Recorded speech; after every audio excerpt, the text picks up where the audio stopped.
Long before the Wright brothers took to the skies, a young man in Greek mythology dared to fly too close to the sun. You've probably heard the story of Icarus, his wax wings melting as he soared higher, a cautionary tale about hubris. But what if this myth was more than just a lesson? What if it was a glimpse into humanity's deepest aspirations, a coded message about our future? Across cultures, ancient myths are filled with astonishingly accurate predictions, floating cities, celestial navigation, even genetic manipulation, all described centuries before science made them real. These stories weren't just entertainment, they were vessels of knowledge passed down through generations like a secret waiting to be deciphered. Think about it. The Norse spoke of a rainbow bridge connecting realms, a concept eerily similar to Einstein's theories of wormholes. The Hindu Vedas described flying machines called vimanas with details that mirror modern aerodynamics. And the Aboriginal Dreamtime stories mapped constellations with precision that still baffles astronomers today. How could civilizations separated by oceans and millennia imagine such specific, scientifically plausible ideas? It's as if myth and science were two sides of the same coin, one poetic, the other empirical, but both pointing toward truths about our universe. That's the mystery we're unraveling today. This video isn't just about ancient stories. It's about the hidden threads tying them to the science shaping our world right now. We'll explore how myth might have been humanity's first laboratory, a place to test ideas about flight, space, and even the fabric of reality itself. Along the way, you'll discover how modern researchers are uncovering startling parallels between folklore and quantum physics, between gods and galaxies. So if you've ever wondered whether there's more to these tales than meets the eye, get ready. What you're about to hear might change how you see history, science, and the incredible power of human imagination. Before telescopes or microscopes, before laboratories or equations, human beings had something just as powerful: stories. When our ancestors looked up at the stormy sky or watched the moon blot out the sun, they didn't just see chaos. They saw patterns, characters, even battles between gods. Take the Babylonian epic of Marduk slaying the dragon Tiamat, a dramatic tale that also explained the creation of the world's rivers and mountains. Or the Egyptian myth of Ra sailing his sun boat through the underworld each night, mirroring the sun's daily journey across the sky. These weren't just fanciful bedtime stories. They were humanity's first scientific models, attempts to make sense of a universe that seemed both beautiful and terrifying. What's fascinating is how often these mythic explanations brushed against truths we'd only confirm millennia later. The Greeks believed lightning was Zeus' weapon, but they also noticed it struck high places, leading them to invent early lightning rods on temples. Norse legends described the world tree Yggdrasil, connecting 9 realms, a concept oddly reminiscent of modern multiverse theories. Even the Aboriginal story of the rainbow serpent, which shaped rivers and valleys, aligns with what we now know about ancient megafloods carving landscapes. These cultures were observing, hypothesizing, and testing ideas just without the equations. And here's where it gets really intriguing. Modern science keeps stumbling upon echoes of these ancient intuitions. When researchers found evidence of a massive cosmic collision that may have formed our moon, it sounded eerily like the Chinese myth of the 10 suns, where the archer Yi shot down 9 to restore balance. Or consider how quantum physics describes particles existing in multiple states at once, a notion that wouldn't feel out of place in Hindu texts about gods manifesting in countless forms. It's as if mythology was a kind of proto-science, using narrative to map territories that rigorous experimentation would later explore. So why does this matter today? Because these stories remind us that science isn't just about cold facts. It's born from the same curiosity that made our ancestors tell tales around the fire. The line between myth and microscope isn't as sharp as we think. Both are ways of asking, what if? And sometimes the answers we discover with satellites and particle accelerators were once whispered in the language of dragons and gods. One of the most striking connections between ancient myth and modern science lies in the story of creation itself. Cultures across the world, from the Hindu Rig Veda to the Chinese Pangu legend, from the Orphic mysteries of Greece to the Finnish Kalevala, share a curious common thread: the universe beginning as a cosmic egg. In these stories, all existence is contained within a single point before cracking open in a burst of energy, giving birth to stars, planets, and life itself. Now fast forward to the 20th century, when scientists like Georges Lemaitre and Stephen Hawking proposed the Big Bang Theory, the idea that our entire universe expanded from an infinitely dense, hot singularity. The similarity is uncanny. Hawking himself once mused that these ancient myths seemed to grasp a profound truth long before telescopes or mathematics could confirm it. The Hindu text, the Rig Veda, written over 3,000 years ago, describes a golden womb floating in emptiness before splitting apart to form heaven and earth, a description that mirrors the instant of cosmic inflation after the Big Bang. Similarly, the Chinese myth of Pangu tells of a giant who emerges from a cosmic egg, his body transforming into the very fabric of reality as he grows, his breath becoming wind, his voice thunder, his bones mountains. Compare this to modern cosmology, where the fundamental forces and particles we know today emerged from that initial explosive expansion, shaping the universe as we know it. What's remarkable isn't just the shared imagery, but the underlying logic. Both myth and science describe a moment when everything, time, space, matter, was compressed into a single, unknowable point before unfurling into the vast cosmos. The Greek Orphic tradition speaks of Phanes, the radiant deity who hatches from the world egg, bringing light and order to chaos, an almost poetic parallel to the cosmic microwave background radiation, the afterglow of the Big Bang that scientists still detect today. Even the Finnish Kalevala describes the universe beginning as an egg broken by a goddess, its fragments forming the sky, earth, sun, and moon.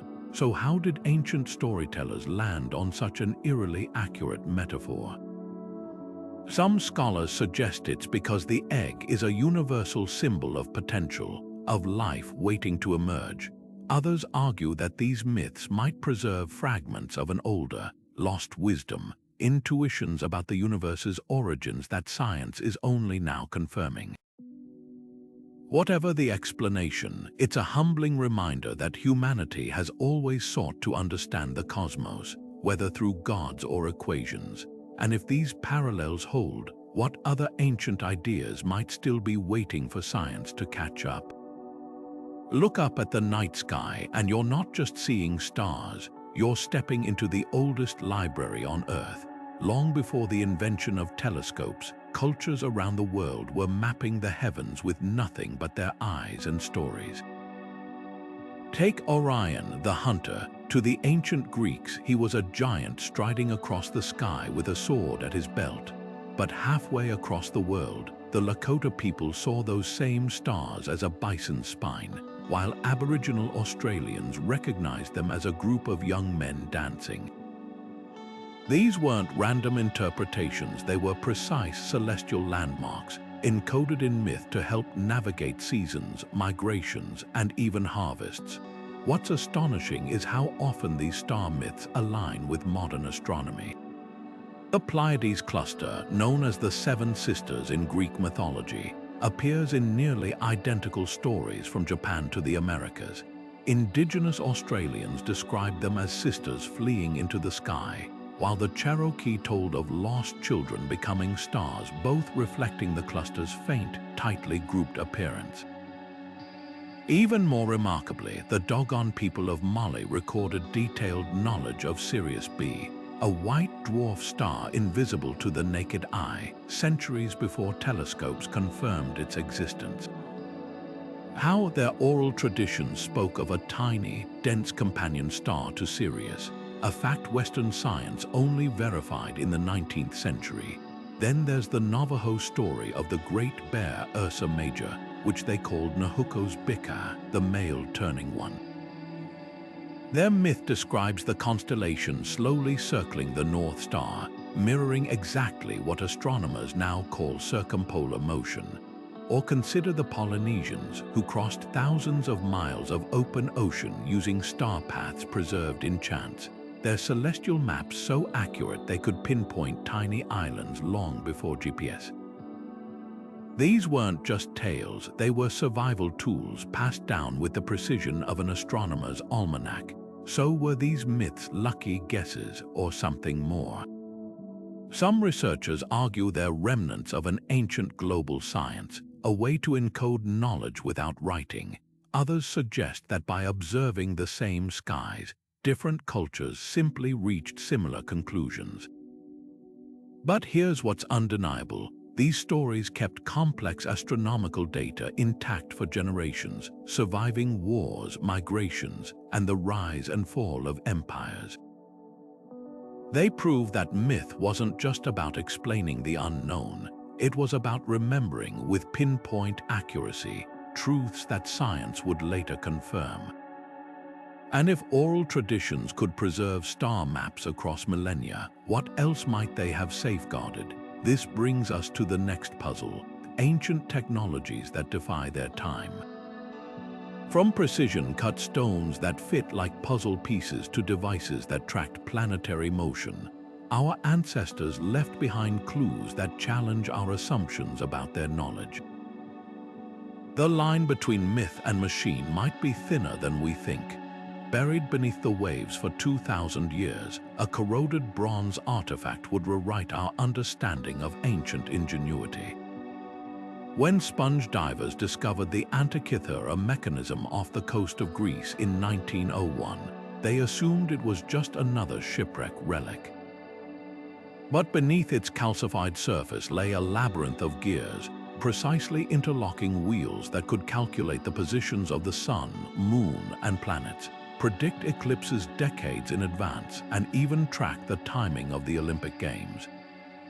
Scientists now call it the world's first analog computer, a device so advanced it wouldn't be matched for another 1,000 years. How did the ancient Greeks achieve such mechanical brilliance? Some researchers argue it was pure engineering, a triumph of mathematics and metallurgy, but others see the ghost of myth in those bronze gears. The mechanism didn't just track celestial bodies, it mirrored the Greek obsession with cosmic harmony, the idea that the heavens moved with perfect, godlike precision. Look closely at its dials, and you'll find inscriptions referencing the golden age of Chronos, when time itself was said to run flawlessly. The device even accounted for the irregular motions of planets, what the Greeks called the wanderers, mimicking the capricious paths of gods like Hermes and Aphrodite across the sky. Here's where myth and machine collide. The ancient Greeks believed the universe was a vast, interconnected system, with gods and celestial bodies bound by invisible threads. The Antikythera Mechanism seems to literalize this belief, turning poetic cosmology into a working model. One researcher described it as Hephaestus' workshop in a box, referencing the divine blacksmith who forged automatons in myth. Could the mechanism's creators have been inspired by tales of celestial clockwork like Plato's story of the demiurge crafting the cosmos as a perfect, revolving sphere? The device's eclipse predictions add another layer. Greek myths often linked eclipses to divine omens, moments when gods like Apollo or Artemis turned away their light. Yet the mechanism treated these events as calculable, predictable phenomena. This duality, mythic or paired with mechanical precision, suggests its makers saw no contradiction between the sacred and the scientific. For them, understanding the heavens wasn't just about gears and equations, it was about touching the divine order itself. So was the Antikythera Mechanism a product of cold calculation or mythic vision? Perhaps that's the wrong question. Like the stories of Icarus or Phaethon, it embodies humanity's timeless drive to reach beyond what seems possible, to encode the mysteries of the cosmos, whether in bronze or in verse. And if a single shipwreck could hide such sophistication for millennia, what other ancient marvels might still be waiting, half buried in myth or sand, ready to bridge the gap between our ancestors' dreams and our modern understanding? For centuries, the secret to eternal life was said to hide in a single crimson stone. Medieval alchemists scoured Europe and Asia, mixing mercury and sulfur in shadowy laboratories, convinced they could crack nature's greatest code, the philosopher's stone. According to legend, this elusive substance could turn lead into gold and grant immortality, a dream echoing myths from China's peach of immortality to the Greek ambrosia of the gods. But what if these weren't just fantasies? What if the alchemists, with their cryptic symbols and smoky flasks, were onto something science is only now beginning to understand? Take their obsession with transmutation, turning base metals into gold. To modern eyes, it seems like superstition. Yet today, particle accelerators routinely transform elements at the atomic level. When scientists smash atoms together at nearly the speed of light, they create gold isotopes in a process eerily reminiscent of alchemical recipes. Even more striking, nuclear reactors achieve what alchemists only dreamed of: transmuting uranium into plutonium, one element into another. The symbols in alchemical texts, once dismissed as mystical nonsense, now read like primitive blueprints for nuclear physics. Then there's the quest for immortality. Ancient Hindu texts described Soma, a divine elixir that granted endless life. Persian legends spoke of the mythical Hayama, while European alchemists chased the aqua vitae, or water of life. Fast forward to the 21st century, and scientists are engineering nanoparticles that repair cellular damage, experimenting with gene therapies to reverse aging, and even exploring how to upload consciousness, modern twists on the same ancient longing. The difference: where alchemists invoked spirits and planetary alignments, today's researchers manipulate telomeres and stem cells, but the goal remains unchanged: to cheat death.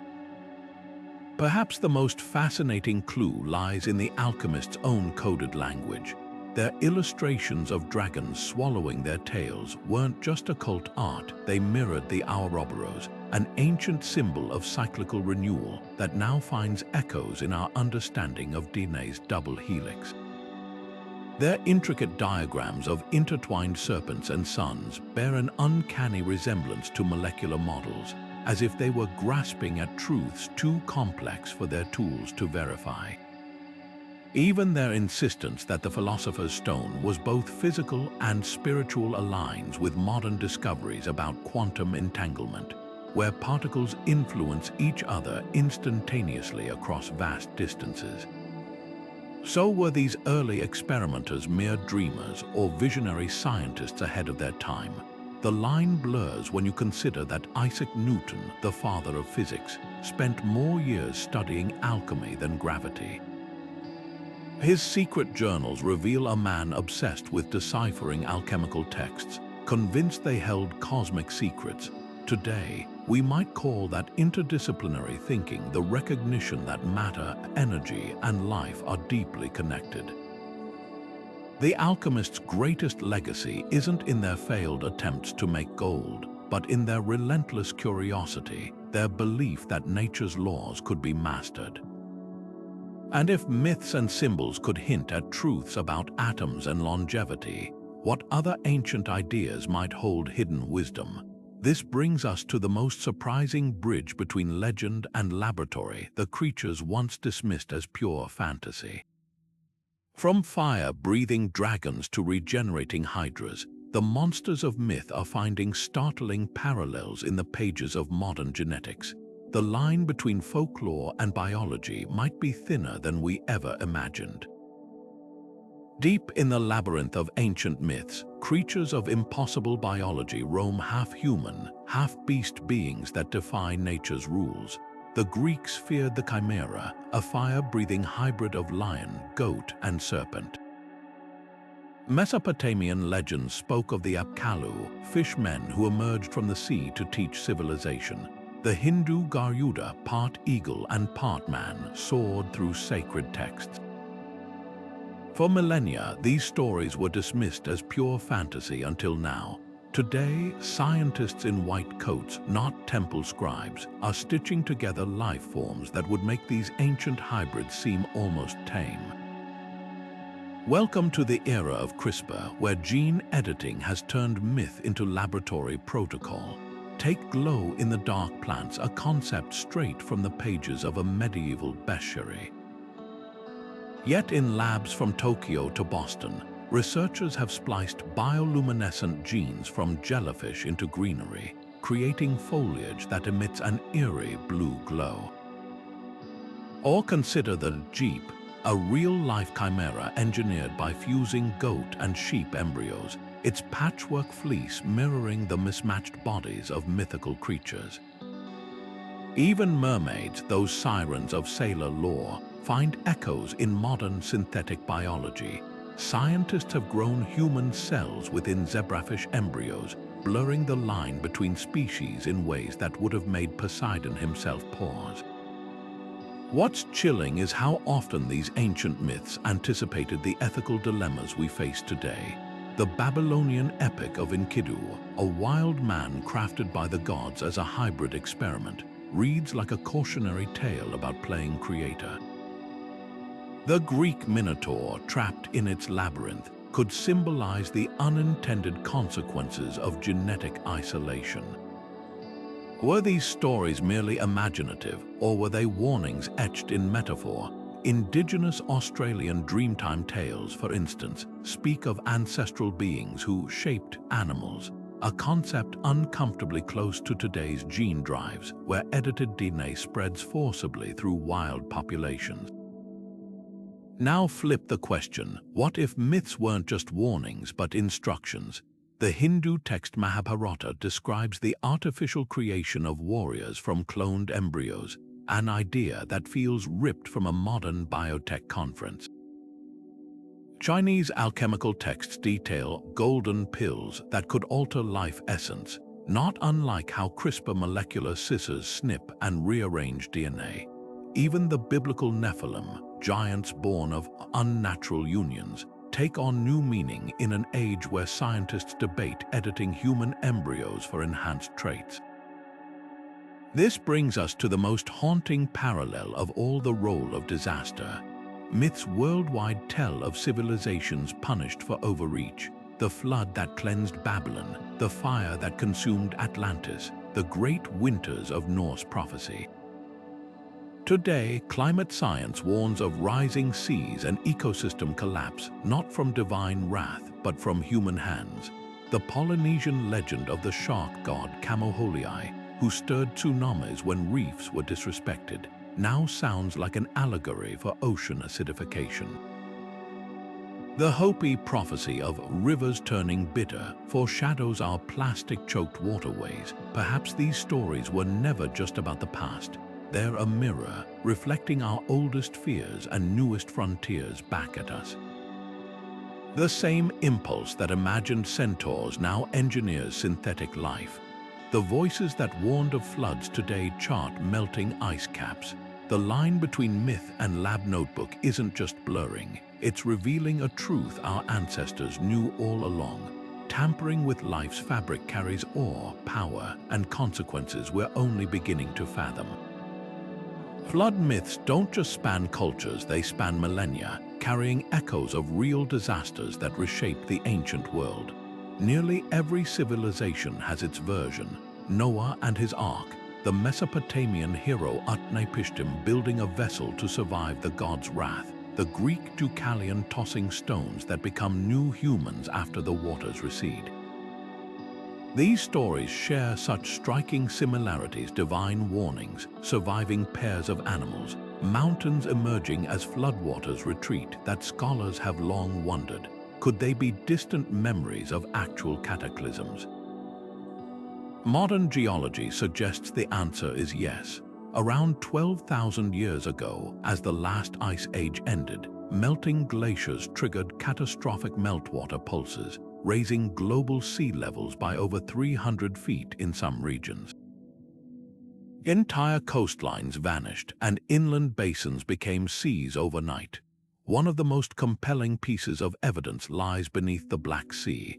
Marine archaeologists have found ancient shorelines and freshwater mollusk shells nearly 500 feet below the current surface, proof that a massive inundation occurred around 7,600 years ago. This wasn't a gradual rise, it was a biblical-scale deluge, with water rushing in at 200 times the force of Niagara Falls, swallowing an area the size of Costa Rica in under a year. For the farmers and herders living there, it would have seemed like the world was ending. Sound familiar? The Epic of Gilgamesh, written just a few thousand years later, describes the 7 judges of hell setting the land ablaze before the floodwaters come, a chilling match for the volcanic eruptions and seismic activity that geologists now know accompanied these meltwater pulses. But here's where myth becomes more than memory, it becomes a survival guide. The meticulous instructions given to Noah and Utnapishtim, specific dimensions for the ark, precise materials for sealing it, read like emergency protocols. Indigenous Australian flood stories describe climbing to higher ground when certain stars appear, a celestial early warning system. The Maori tale of Tohaki includes building fortified towers to escape rising waters, eerily similar to modern flood-resistant architecture. These weren't just dramatic tales, they were intergenerational textbooks encoding strategies for when the waters returned. Now fast forward to today. As satellite data tracks Greenland's ice sheet losing 1 million tons of mass every minute, as mega storms flood cities from Miami to Mumbai, those ancient stories take on new urgency. Climate models predict disruptions eerily reminiscent of mythic upheavals, not just rising seas, but abrupt shifts in weather patterns, agricultural collapse, mass migrations. The difference this time, we're not just recounting the disaster, we're causing it. When the Kayich Maya Popol Vuh describes a great flood sent to cleanse humanity's arrogance, or when Hindu texts warn of the cosmic cycle where the world is periodically destroyed by water, they're not just describing the past, they're holding up a mirror to our present. Which brings us to the next force that shaped both ancient landscapes and legends, the shuddering of the earth itself. From the Native American tales of the thunderbird whose wings cause quakes to the Japanese Namezu, a giant catfish whose thrashing triggers tremors, cultures worldwide personified seismic violence long before plate tectonics gave us the science. But just like flood myths, these stories often hid startlingly accurate observations and warnings about living on an unstable planet. When the ground trembles beneath your feet, it's easy to understand why ancient cultures saw the hand of an angry god. The Greeks blamed Poseidon, whose trident strikes could split the earth. Norse legends told of Loki, bound in chains beneath the earth, his writhing causing mountains to crumble. The Japanese feared Namezu, the giant catfish whose thrashing triggered quakes. These weren't just colorful stories, they were attempts to explain a force so powerful, so unpredictable, that only divine rage could justify its devastation. But what if these myths held more than just superstition? What if they encoded real observations about the Earth's behavior, passed down through generations in the language of legend?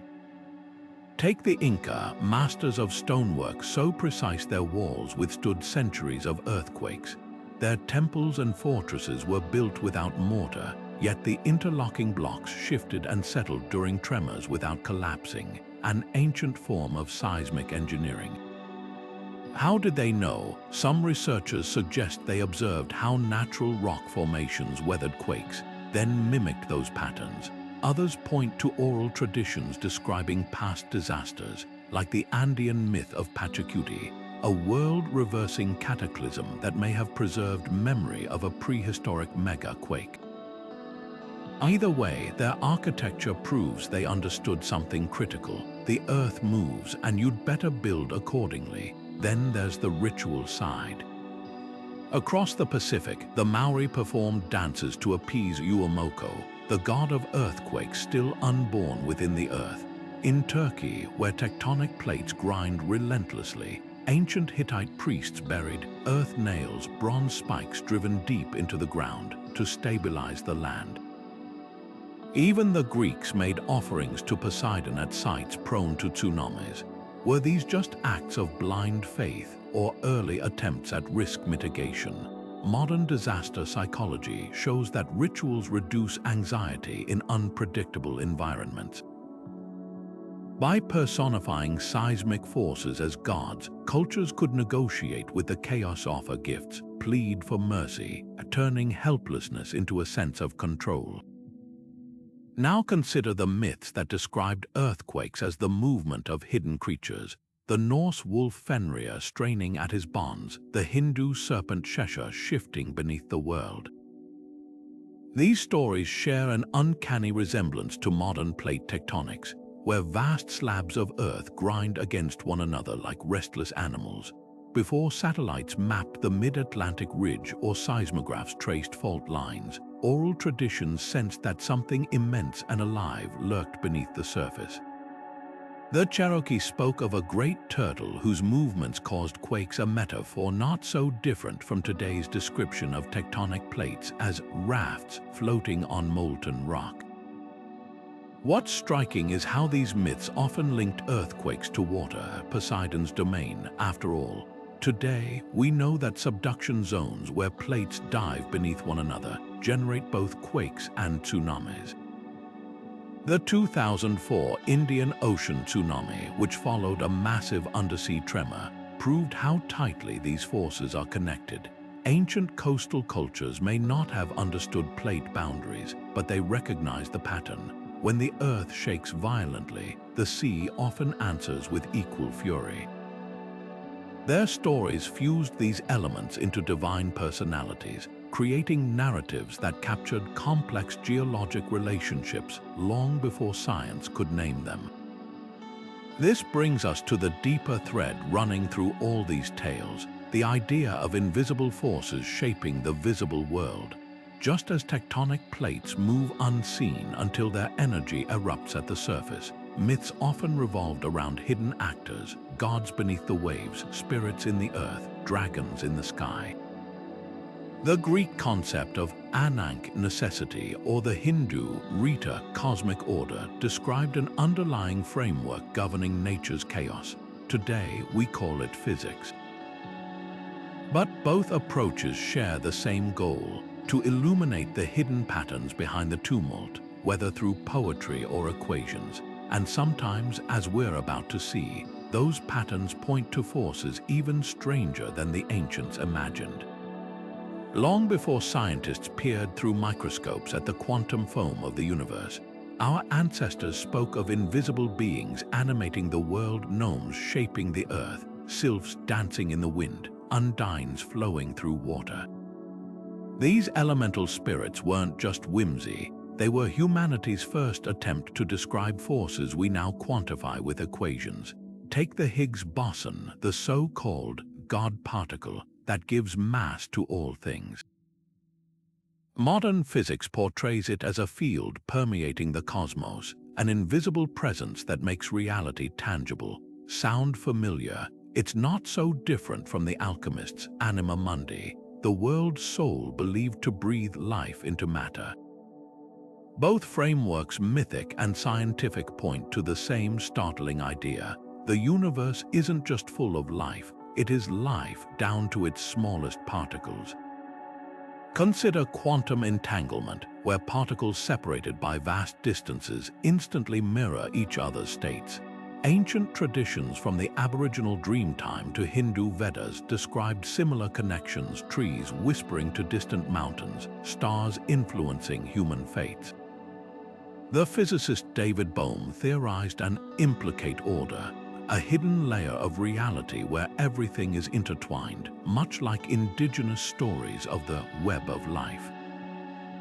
Even electromagnetism, the force that powers our technology, has mythic roots. The Norse revered the lodestone as a magical object, while Greek tales of Zeus' lightning bolts captured the raw power of unseen energies.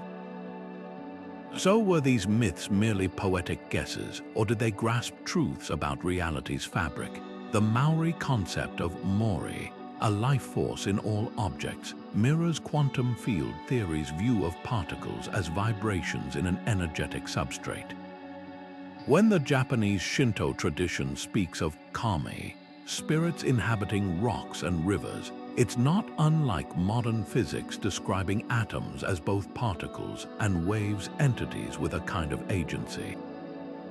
Even the medieval European notion of sympathetic magic, where like affects like, finds eerie resonance in quantum experiments where observing a particle changes its behavior. Perhaps the ancients didn't need particle accelerators to sense the universe's living pulse. They felt it in the storm's crackle, the magnet's pull, the way firelight danced like something alive. Today, we measure these forces with instruments instead of incantations, but the wonder remains. Whether you call it spirit or spin, anima or atom, the message is the same. The boundary between the sacred and the scientific was never as solid as we thought. And if myths could brush against these truths millennia ago, what might they still teach us about the mysteries we've yet to unravel? When the sky splits open with a blinding flash and thunder shakes the ground, it's no wonder ancient cultures saw the hand of a god. Zeus hurled his thunderbolts from Mount Olympus, Thor swung his hammer Mjolnir to summon storms, and the Hindu god Indra wielded the Vajra, a weapon that crackled with divine electricity. These weren't just dramatic metaphors, they were humanity's first attempts to explain one of nature's most awe-inspiring forces, atmospheric electricity. What's remarkable isn't just how widespread these lightning myths are, it's how closely they align with what we now understand about electromagnetism. The Greeks even believed Zeus's bolts returned to his hand after striking, a poetic nod to the cyclical nature of electrical charge. Take Ben Franklin's famous kite experiment in 1752. When he flew a silk kite into a storm and drew sparks from a key tied to the string, he wasn't just proving lightning was electrical, he was reenacting an ancient myth with scientific precision. The key detail: Franklin grounded himself with a Leyden jar, a primitive capacitor. In that moment, he became like Thor channeling lightning into his hammer or Indra directing energy through his Vajra. Even the kite itself echoes myths worldwide. The Chinese Lei Gong shook drums to summon storms, while African traditions spoke of lightning birds whose wings created thunder.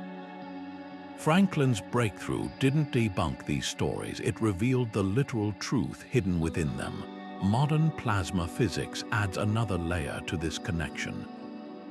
Scientists now recognize that 99% of the visible universe exists in plasma state, an electrified soup of particles behaving much like the descriptions of divine weapons. The Vajra's forked shape mirrors the branching paths of lightning and plasma filaments in space. Norse legends described Thor's hammer creating fire rivers in the sky, uncannily similar to plasma discharges observed during solar storms. Even the Aboriginal rainbow serpent, a lightning-associated deity, finds its counterpart in plasma cosmology's focus on twisting electromagnetic currents shaping galaxies. This brings us to the controversial electric universe theory, a modern framework suggesting cosmic events like asteroid impacts or planetary formations might be driven by electromagnetic forces rather than gravity alone. While mainstream science debates its validity, the theory's proponents point to ancient petroglyphs showing stick figure gods holding zigzag thundersticks near celestial bodies. Could these be primitive observations of plasma phenomena? The Dogon people of Mali described Jupiter's moon Io as the star with trails of fire, centuries before Voyager photographed its volcanic plumes, which we now know are shaped by intense electromagnetic interactions. Perhaps the most surprising link lies in healing myths. Cultures from Egypt to Peru used electric fish to treat ailments, while temple engravings show figures holding what look like Leyden jars. The Greek god Asclepius' snake-entwined staff resembles the double helix of DNA, but also the twisting paths of bioelectric currents in our nerves. Modern medicine now uses targeted electrical impulses to treat depression and Parkinson's, echoing ancient beliefs in lightning's life-giving power. The difference, we call it transcranial stimulation instead of Apollo's touch. So did mythmakers simply get lucky with their guesses, or were they observing electromagnetic truths without our technical vocabulary? When Indigenous Australians spoke of songlines carrying energy across the land, were they intuiting what geologists now call telluric currents, natural electrical flows through the Earth's crust?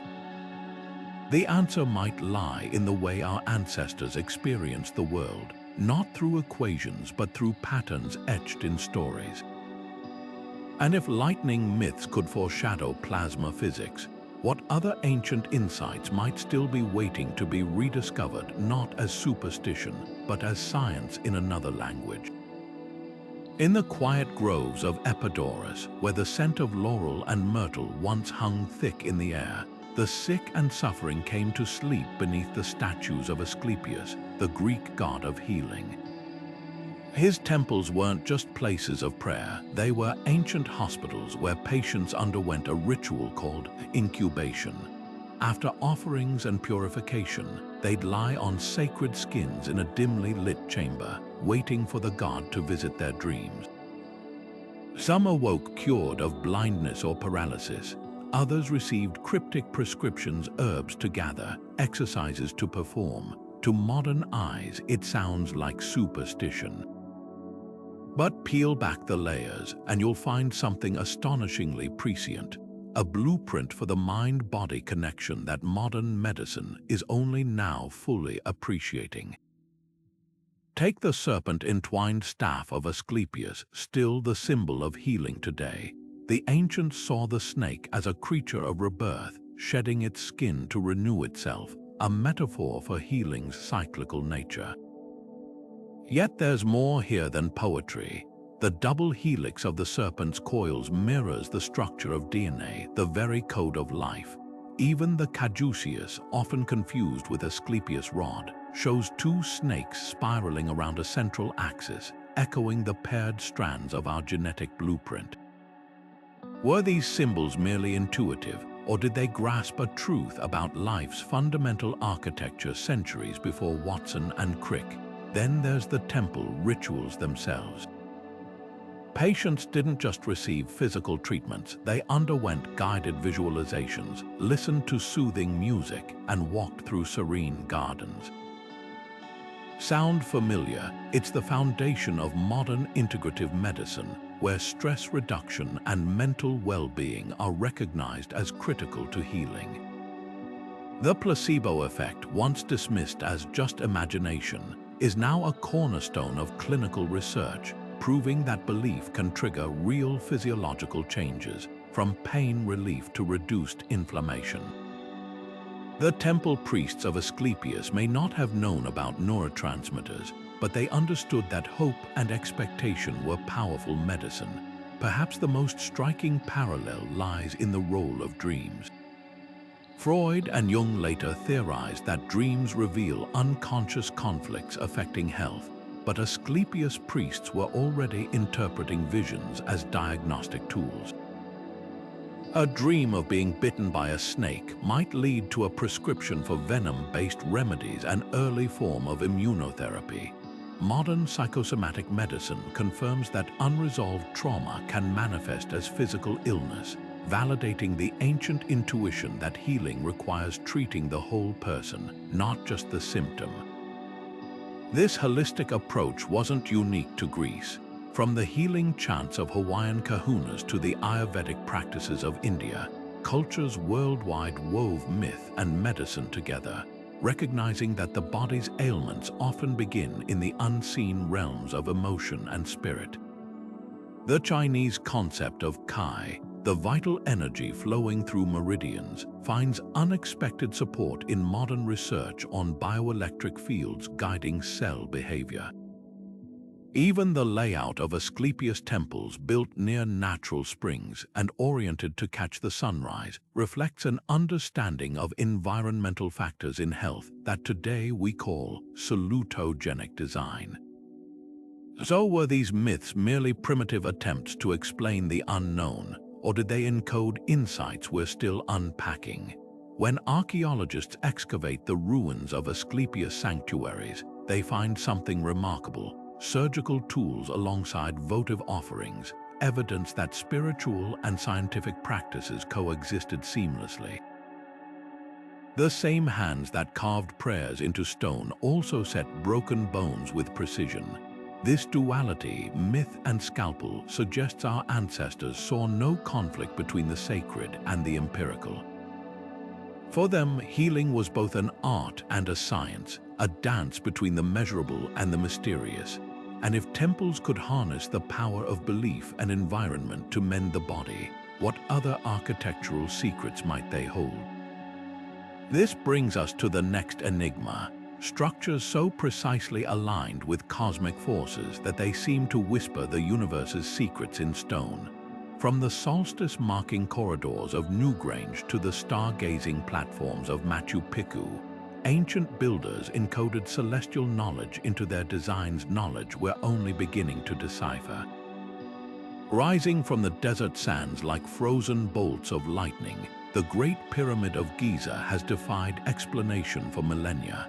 Official archaeology tells us it's a tomb, yet not a single pharaoh's body has ever been found inside its precision-cut chambers.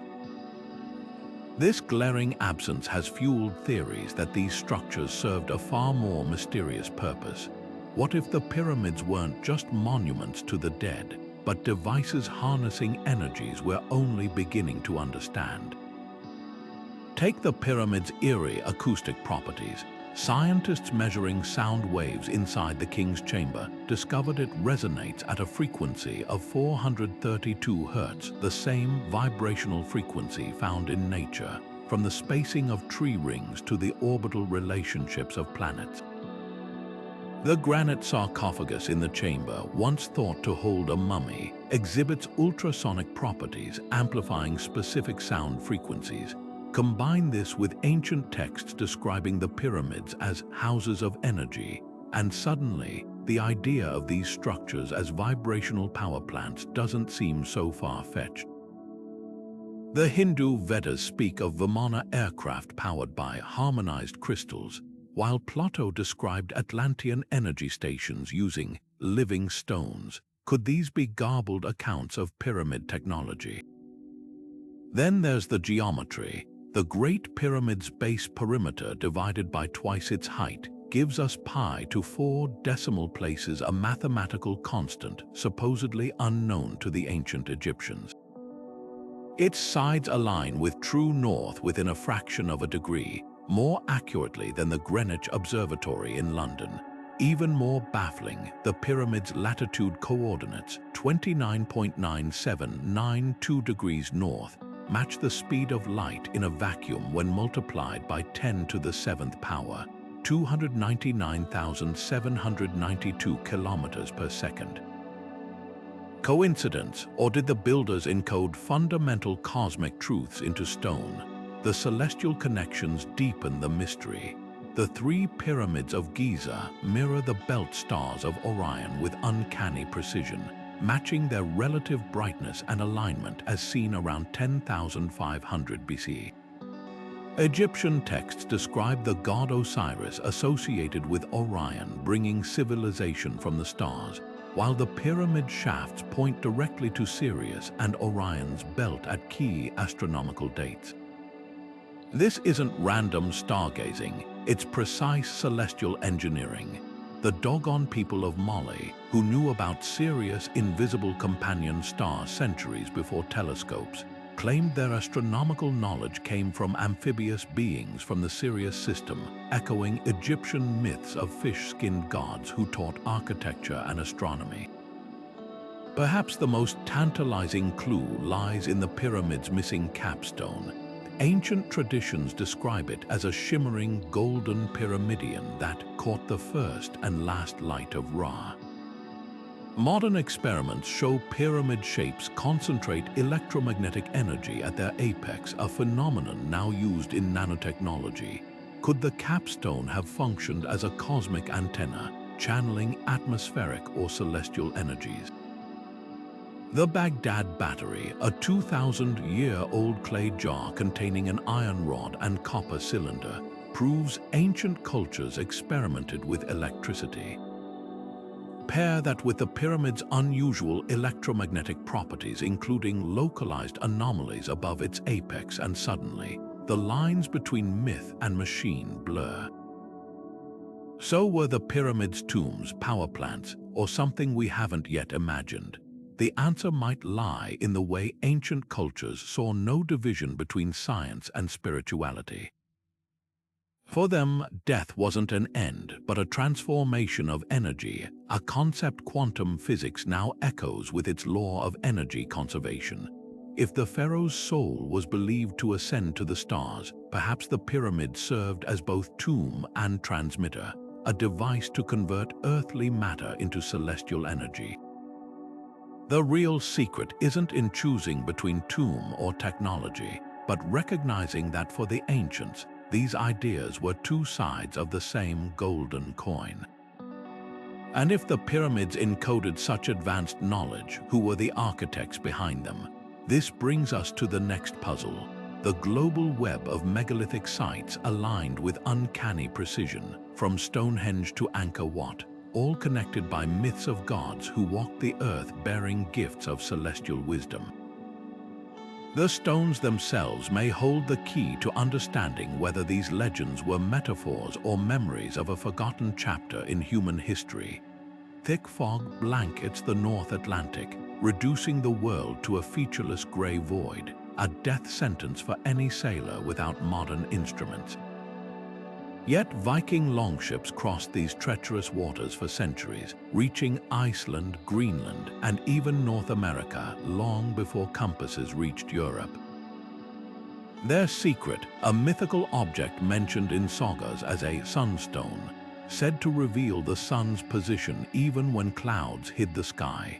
For years, scholars dismissed it as legend, until archaeologists found a calcite crystal aboard a 16th century shipwreck, its structure identical to descriptions in Norse poetry.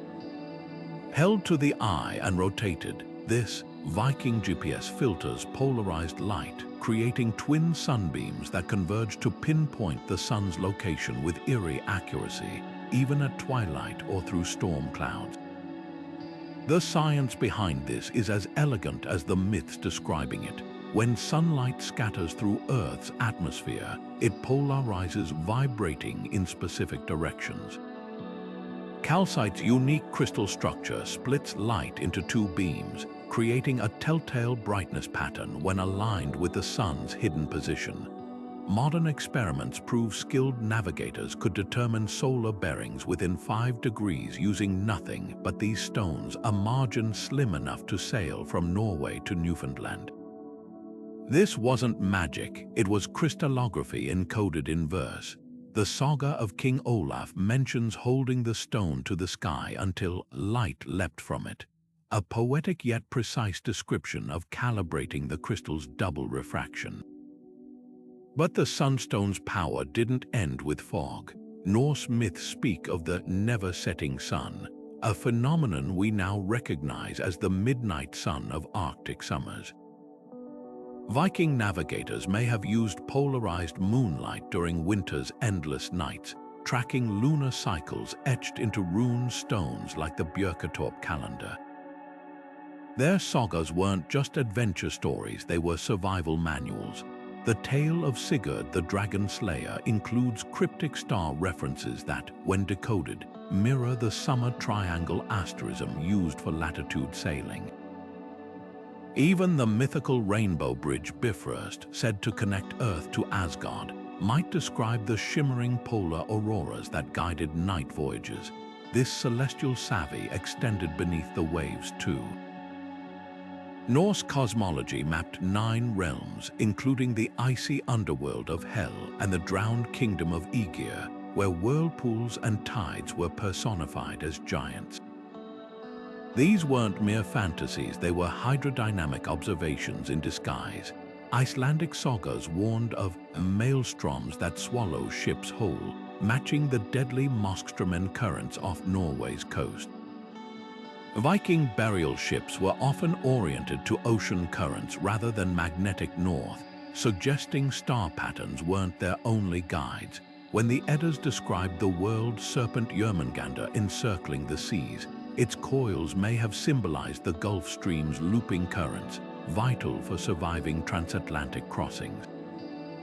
What emerges is a culture that didn't separate science from story. A Viking sunstone and a skald's poem were tools of equal power, one navigating waves, the other navigating meaning. While modern textbooks isolate astronomy from oceanography, Norse myths wove them into a single tapestry, where every whirlpool had a name and every star a story. Perhaps that's their greatest lesson. Knowledge survives not in dry equations, but in tales that make the universe feel alive. And if a calcite crystal could become legend, what other ancient myths might still be waiting to reveal their truth? Beneath our feet lies a realm as mysterious as the farthest galaxy, a place where myth and geology collide in startling ways. Ancient cultures didn't just imagine the underworld as a metaphorical afterlife, they described it with uncanny geological precision. The Greeks' Hades wasn't just a shadowy kingdom of the dead, it was a labyrinth of rivers, one of which, the Phlegethon, bore a name meaning the Flaming One, evoking the magma flows we now know churn beneath volcanoes. The Hebrew Sheol, often translated as the pit, was said to be deep beneath mountains, its gates groaning like tectonic plates under strain, and the Maya's Zabalba, a 9-layered hell where rulers tested souls through chambers of cold, heat, and bats, strikingly similar to modern discoveries about Earth's mantle stratification and subterranean cave ecosystems. Modern seismology reveals truths that sound ripped from these ancient scrolls. When scientists mapped massive underground reservoirs 3 times the volume of all surface oceans locked in a mineral called ringwoodite 400 miles down, it echoed the Babylonian Tiamat's primordial waters and the Hindu underworld's subterranean seas. Even Jules Verne's journey to the center of the Earth, once dismissed as fantasy, now seems prescient. His fictional ocean hidden beneath the crust mirrors real life, transition zones where water-rich minerals may exist. The Kola superdeep borehole, humanity's deepest drill, struck unexpected hydrogen gas deposits at 7 miles down, reminiscent of Greek myths about Hades' breath being toxic to mortals. What's truly mind-bending is how these myths handled time. Norse Helheim and the Aztec Mictlan both operated on distorted timescales, a day above equaling years below. Einstein would nod in recognition. General relativity predicts time slows near massive objects like Earth's dense core. The Maya's Popol Vuh describes hero twins outwitting Xibalba's lords by manipulating time, a concept that wouldn't feel out of place in a modern physics lab testing gravitational time dilation. So did ancient cultures somehow sense Earth's layered reality? Consider that volcanic vents and hot springs gateways to the underworld in myth release gases that alter perception. Inhalants might have inspired visions of multi-tiered realms, while earthquakes' rumbles could have been interpreted as subterranean beings moving. Or perhaps, like the Viking sunstone, these stories encoded hard-won observations. The Hopi spoke of ant people guiding humans underground to survive cataclysms. Curious when you learn that seismic waves travel faster through continental routes, hinting at dense, tunnel-like structures. Whether through shamanic journeys or sheer intuition, our ancestors may have glimpsed truths about this planet's beating heart long before sonar or satellites peeled back the crust's secrets. The underworld wasn't just a place of fear, it was humanity's first geological textbook, written in the language of gods and monsters. And as we drill deeper into both Earth and these myths, the line between allegory and asthenosphere keeps blurring, revealing how profoundly our species has always sensed the hidden rhythms of the living world beneath our feet. Odysseus' 20-year voyage home from Troy reads like an ancient script of interstellar travel where heroes age slower than those left behind. While he battled monsters and outwitted gods, his wife Penelope and son Telemachus lived entire lifetimes waiting. This isn't just poetic license, it's a mirror of Einstein's time dilation, where velocity and gravity warp time itself. The Greek hero's journey parallels the twin paradox in modern physics. Imagine one twin rockets into space at near light speed while the other stays on Earth. Upon return, the spacefaring twin would be younger, just as Odysseus returns to Ithaca barely aged while his homeland has transformed. The Mahabharata's King Kakadmi experiences this even more dramatically. After traveling to meet the creator god Brahma, a brief conversation in the celestial realm spans 27,000 years on Earth, a time warp that would make even Einstein pause. Indigenous Australian Dreamtime stories describe ancestral beings moving between realms where one step covers a valley, one night lasts a season. These aren't just metaphors for life's unpredictability, they're uncanny approximations of relativity's core principle: time isn't fixed. It bends. Now consider the mechanics. Einstein calculated that approaching light speed slows a traveler's clock relative to stationary observers. Gravity does the same. GPS satellites must adjust for time passing faster in Earth's weaker orbit. Myths lacking these equations nonetheless captured the experience of time dilation. The Irish legend of Oisin returning from Tir na an Og finds 3 centuries passed in what felt like 3 years. The Chinese tale of Ranka and her woodcutter husband describes a celestial chess game where one move equals 50 human years. Even the Bible's Psalm 90 echoes relativity. 1,000 years in your sight are like a day. What's startling is how these stories often link time warps to motion, just like physics. Odysseus sails perilous seas, Kakadmi rides a divine chariot, Oisin gallops a magical horse. Motion as a time-altering force wasn't formalized until Lorentz transformations, yet myths wove it into narrative. The Mayan Popol Vuh describes hero twins descending to Xibalba, where time flows differently, a concept modern physicists call gravitational time dilation near massive objects. This brings us to the threshold between mythic time warps and another prescient idea: our artificial beings. Just as relativity bends time, legends envisioned intelligence unbounded by biology. The Greek god Hephaestus forged golden automata that moved with lifelike grace, while the Jewish Golem of Prague was animated by sacred words, an eerie precursor to programming code.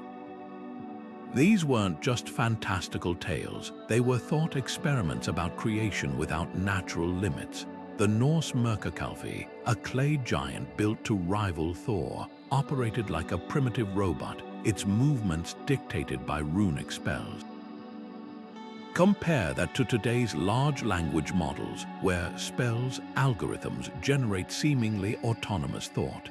Even the Hindu concept of the Vimana self-flying chariots guided by mantras finds its counterpart in AI-piloted drones responding to voice commands.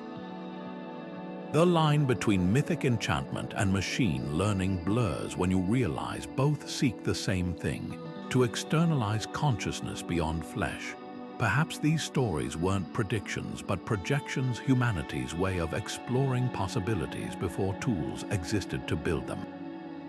When the Bronze Age imagined time-bending and thinking machines, they were mapping the outer edges of what reality might allow.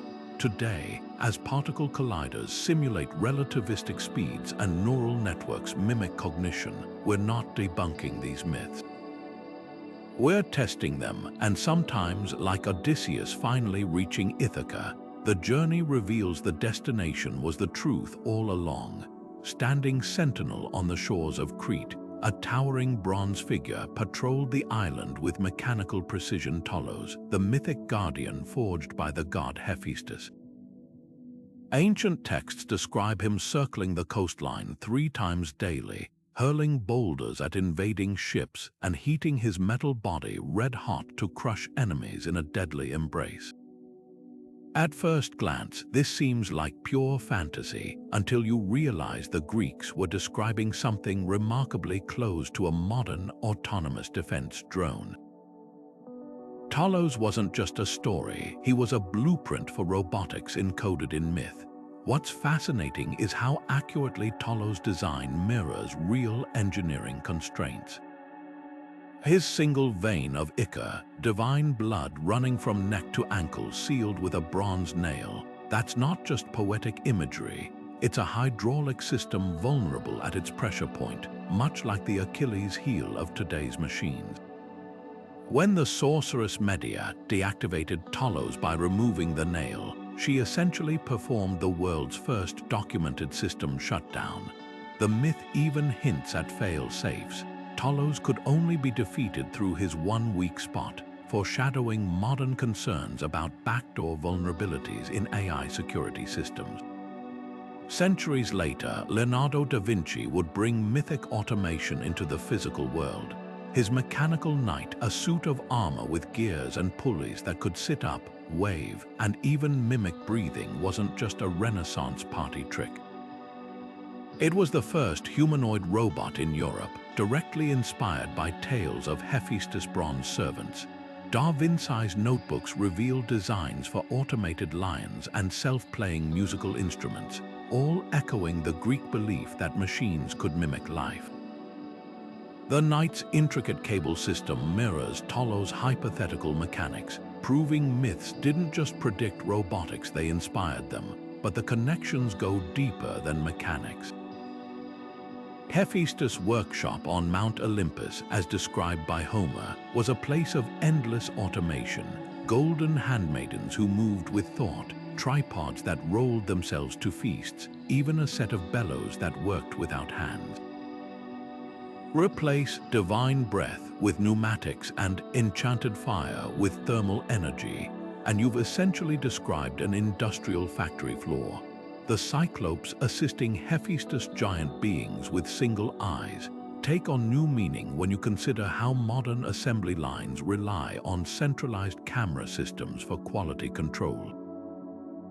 This raises a provocative question. Were these myths imaginative flights, or did they preserve fragments of actual ancient technology? The Antikythera Mechanism proves the Greeks could build staggeringly complex machines. The Baghdad battery suggests knowledge of electroplating. Could tales of Tolos and Hephaestus creations be distorted accounts of real automata lost to time? The Chinese text Lizi describes a humanoid musician built in 1000 BC that entertained courts with flawless performances. a story that aligns eerily with today's AI-generated music. The ethical dilemmas in these ancient stories feel startlingly modern. When the Argonauts hacked Tolos by exploiting his weakness, they raised questions about consent and machine autonomy that still haunt robotics labs today. The myth of Pygmalion, who fell in love with his ivory statue, brought to life mirrors contemporary debates about emotional AI and human-robot relationships. Even Hephaestus' golden maidens, programmed for service but capable of independent movement, embody the tension between utility and autonomy that defines modern robotics ethics. Alchemy adds another layer to this conversation. Medieval proto-scientists sought not just to transmute metals, but to create homunculi, tiny artificial humans grown in flasks. The 16th century alchemist Paracelsus claimed to have bred one from human sperm and horse manure, feeding it blood to sustain its miniature life. While grotesque, this pursuit parallels modern synthetic biology, where scientists engineer living machines from frog stem cells. The philosopher's stone's promise of animation finds its echo in nanotechnology's quest to program matter at the molecular level. Perhaps these myths weren't predictions, but projections, humanity's way of working through the implications of creation before the tools existed to realize it. Every culture has its golems, its clockwork men, its tales of objects granted consciousness. What changes isn't the dream, but the language. Where ancient poets spoke of divine sparks, modern engineers code neural networks. Yet the core question remains the same. When we breathe function into form, where does life truly begin? In the dimly lit alleyways of medieval Prague, rabbis whispered secrets older than the city itself, secrets of the Golem, a hulking figure of clay brought to life by sacred Hebrew letters placed under its tongue. This wasn't just folklore, it was humanity's first thought experiment about artificial life. Fast forward to today, and those same whispers echo in Silicon Valley server farms where large language models like ChatGPT wake up when fed digital words. The parallels are uncanny. Both the Golem and modern AI are shaped by human hands, animated by linguistic codes, and bound by ethical limits their creators struggle to define. The only difference, instead of etching emmet truth on a clay forehead, we input training datasets. The Golem myth's darkest lesson resonates now more than ever. According to legend, these creatures could grow beyond their maker's control, turning from servants into forces of chaos. The Maharal of Prague, Judah Lo ben Bezalel, famously deactivated his Golem by erasing the first letter of emmet, leaving met, death. Tech ethicists like Timnit Gebru now warn of similar runaway effects with AI, where systems trained on biased data hallucinate harmful outputs. Even the Golem's origin story feels prophetic, crafted to protect Jewish communities from persecution, yet capable of unintended violence, a duality mirrored in debates about whether AI will shield or endanger society. But here's where ancient wisdom diverges from modern hype. Golem tales always acknowledge the sacred terror of creation. The Sefer Yetzirah, a foundational Jewish mystical text, warned that animating a golem required perfect purity. Any flaw in the creator's intent would twist the being. Compare that to today's AI labs, where speed often trumps caution. When OpenAI's GPT-3 began generating disturbingly coherent misinformation, it wasn't so different from the Golem of Chelm, who, according to folklore, grew so large it crushed its own maker underfoot. Both stories ask the same haunting question: can we handle what we've summoned? This tension between ambition and restraint isn't unique to Jewish tradition.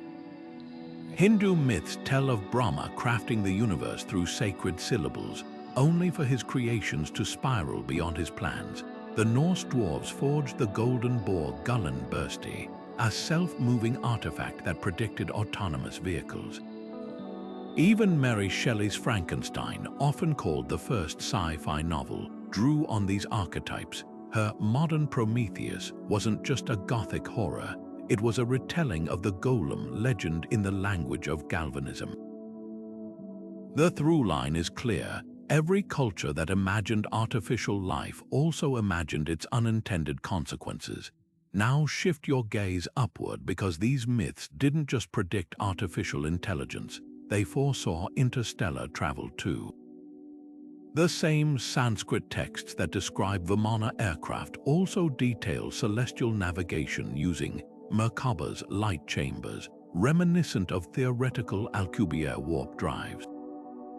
The Dogon people's knowledge of Sirius B, a star invisible to the naked eye, suggests oral traditions preserving advanced astronomy. Even the biblical Ezekiel's fiery chariot, with its wheels within wheels, reads like an eyewitness account of a spacecraft's landing gear to UFO enthusiasts. Whether these stories encoded lost technologies or simply humanity's timeless yearning to breach the heavens, one thing's certain: our ancestors dreamed of the stars long before rockets made it possible. The bridge between golems and galaxies isn't as absurd as it seems. Both represent the outer edges of human ambition, the desire to reshape matter and conquer distance. When the Maharal molded clay into a protector, he was playing a role we now assign to engineers coding neural networks. And when the builders of Göbekli Tepe carved star maps into 12,000-year-old pillars, they were doing what SpaceX does today, mapping a path beyond Earth. The mediums change clay to silicon, chance to algorithms, but the impulse remains: to create, to explore, to reach. Perhaps that's the real lesson lurking in these ancient stories. They weren't just warnings or fantasies, but mirrors held up to our species' restless spirit. Every mythic golem and celestial chariot whispers the same truth: the future has always been hidden in the past, waiting for us to recognize it. And if our ancestors could imagine these horizons with nothing but firelight and faith, what might we achieve with all the tools at our disposal? High above the battlefields of ancient India, the Mahabharata describes aerial chariots called Vimana's gleaming crafts that could hover like fireflies, vanish into clouds, or unleash weapons bright as 10,000 suns. These weren't crude wooden contraptions. The Sanskrit texts detail intricate designs with mercury vortex engines, crystal viewing panels, and propulsion systems that harnessed wind and solar energy. When British archaeologists first translated these passages in the 19th century, they dismissed them as poetic fantasy. But fast forward to the 20th century, and US Air Force pilots began reporting eerily similar crafts, silver discs executing impossible maneuvers, just like the Vimanas of legend. Project Blue Book, the US government's official UFO investigation, catalogued over 12,000 sightings between 1952 and 1969. Witnesses described crafts that matched the Vimana's capabilities: sudden acceleration, silent hovering, even the ability to split into multiple objects, a maneuver the ancient text Samrangana Sutradhara calls dividing the sky chariot. One declassified report from 1952 details a pilot's encounter near Washington, D.C. with a glowing, metallic disc that performed 90-degree turns at supersonic speeds. Compare that to the 4th century text Vaimanika Shastra, which claims certain Vimanas could turn corners like a flash of lightning by manipulating gravitational fields.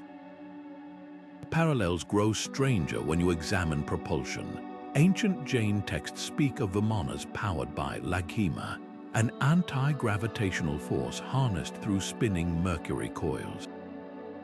In the 1950s, aerospace engineers actually experimented with mercury-based propulsion systems, theorizing that ionized mercury plasma could reduce a craft's mass. Even NASA experimental ion thrusters, which use charged particles to generate thrust, echo these ancient descriptions.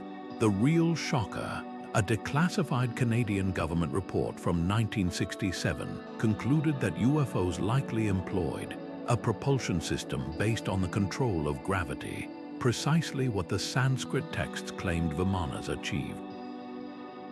This convergence of myth and modern sightings fuels the ancient astronaut theory, the idea that extraterrestrials visited early civilizations, sharing technology that became enshrined in legend.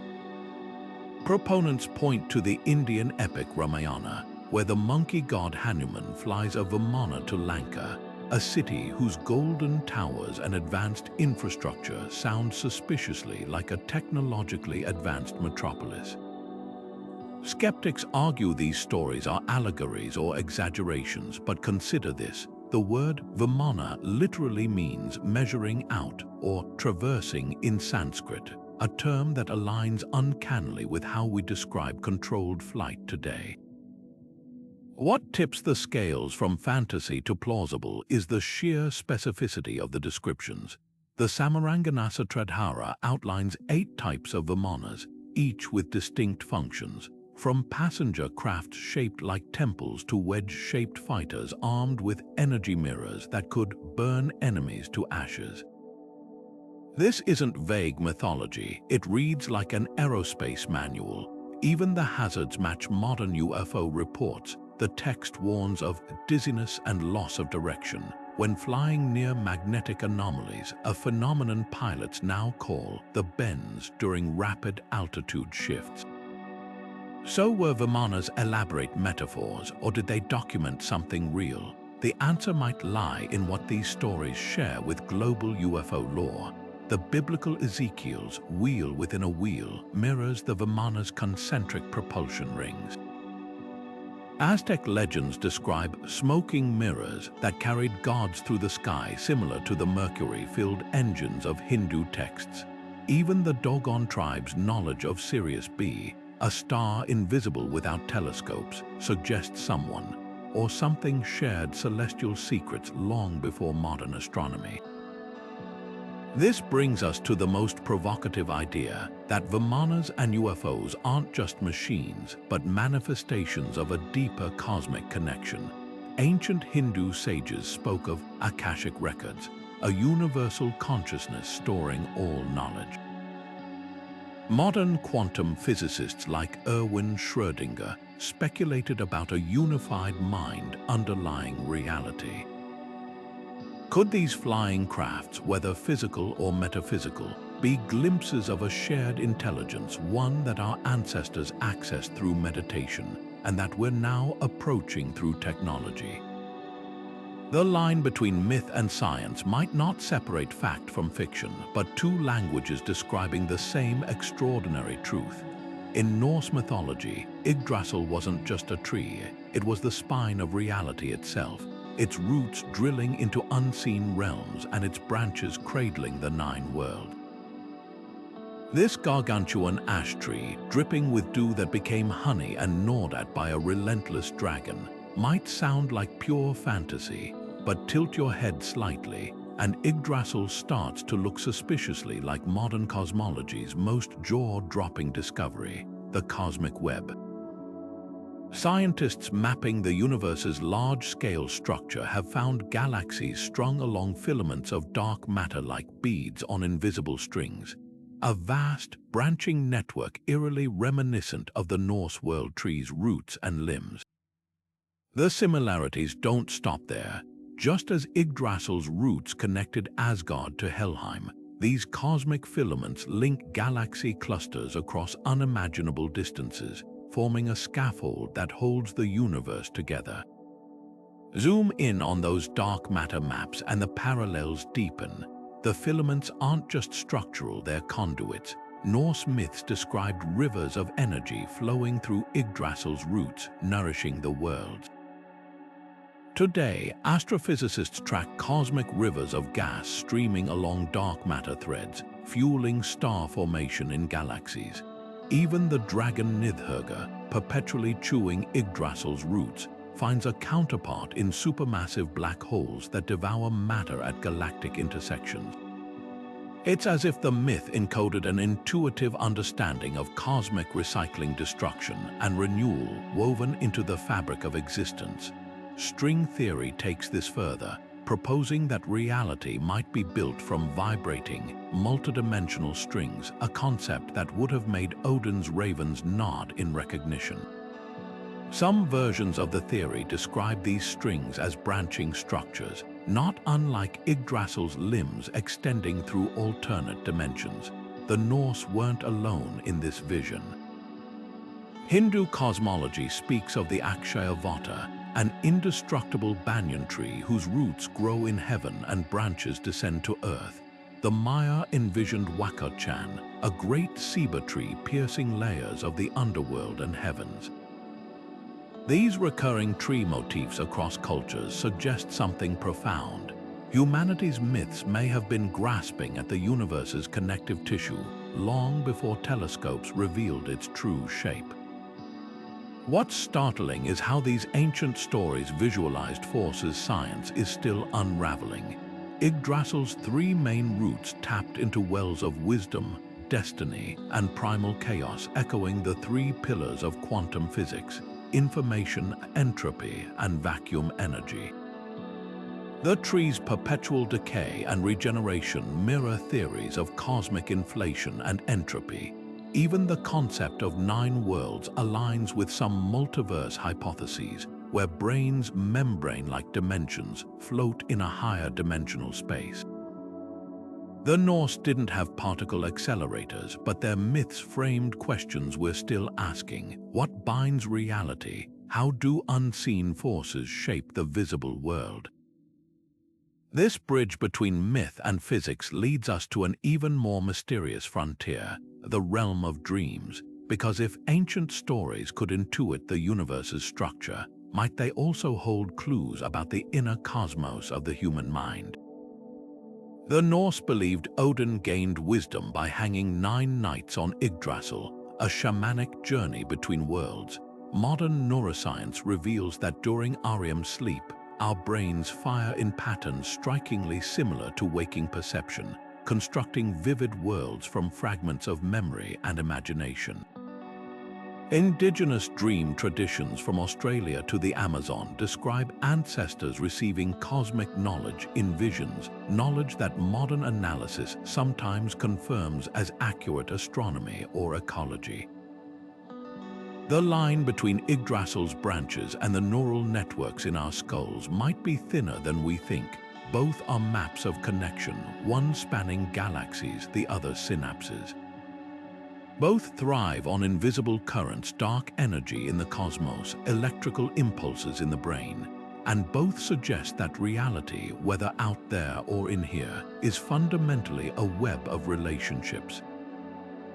Which raises a tantalizing possibility. Perhaps myths weren't just early science or allegory, but a kind of dreaming humanity's collective mind reaching toward truths it couldn't yet prove, but somehow knew. At Delphi, where the earth split open in a cleft of intoxicating vapors, priestesses inhaled fumes that sent them into convulsive trances, their incoherent utterances decoded as prophecies by temple scribes. These women weren't just hallucinating, they were tapping into a state modern neuroscientists call hypnagogia, the twilight between wakefulness and sleep where the brain's boundaries dissolve. Aboriginal elders, too, spoke of dream time not as mere stories, but as an alternate reality accessed through rhythmic chanting and sensory deprivation, a practice mirrored in today's lucid dreaming research. What ancient cultures called communion with spirits, we now recognize as the subconscious mind's theater, where REM sleep stages replay and reorganize memories with mythic intensity. Carl Jung saw these patterns etched deep in humanity's psyche. His collective unconscious theory that certain symbols and narratives recur across cultures finds startling validation in sleep studies. When subjects deprived of REM sleep hallucinate serpents, shadow figures, or flying sensations, they're not inventing anew. They're accessing the same archetypal imagery that shaped Delphi's visions and Aboriginal songline. The Greek prophetess's ramblings about earth dragons and the aboriginal rainbow serpent both emerge from neural networks wired to translate primal fears and wonders into tangible forms. Modern brain scans show that during trance states, the default mode network responsible for self-narrative quiets, while the temporal lobe lights up with electrical storms that generate vivid, otherworldly sensations.